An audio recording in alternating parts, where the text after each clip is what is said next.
Welcome to Penrose Learning, where we make understanding easy. In this video, I will explain how to sign scan documents. First, open your scan document using a compatible program like Preview on a Mac or Adobe Acrobat Reader. Next, locate the signature tool within the software. You will typically have options to draw your signature, type it, or insert an image of your handwritten signature.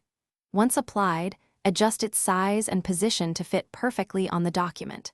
Finally, save the document to preserve your changes, ensuring it is ready for submission or sharing. Many operating systems offer built-in solutions for signing. On a Mac, Preview allows you to easily add a signature by drawing it with your trackpad or using your camera to capture a handwritten one.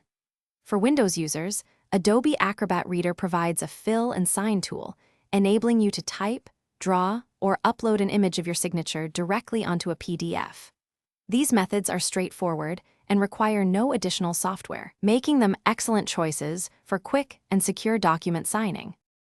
For greater flexibility, consider online tools and mobile applications. Websites like Smolpt or DocuSign allow you to upload your document, add your signature, and then download the signed file, often within minutes. Mobile apps such as Adobe Fill and Sign or Sign now offer similar functionality, letting you sign documents directly from your smartphone or tablet. You can draw your signature with your finger or stylus, or even snap a photo of a physical signature, providing convenience on the go.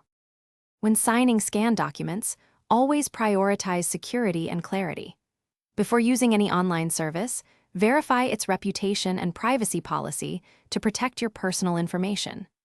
Ensure your digital signature is clear, legible, and appropriately sized on the document.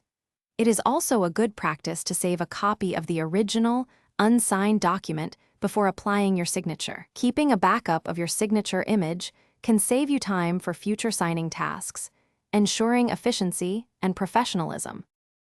Thanks for watching. If this was helpful, leave a like and consider subscribing. See you next time.